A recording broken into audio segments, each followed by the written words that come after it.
Some of the ways that you can monetize your digital marketing skills right now, that 92% of businesses aren't even advertising on Facebook, let alone other social media platforms. So they're gonna have to start adopting, because their organic content isn't gonna get seen by very many people unless they sponsor it and push it out to an audience. So helping them transition and adopt Facebook advertising and other forms of social media advertising is one of the biggest opportunities. You could do that as a consultant.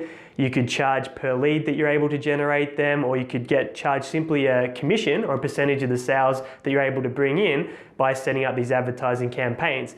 The second opportunity, of course, is to train and help companies and larger organizations adopt this strategy and build marketing funnels that generate more inquiries, more leads, and more opportunities for them. So you go in-house, you talk to their marketing division, and you would simply show them the strategy that's going to be most effective for them in 2018 and charge a training or consulting fee in the process.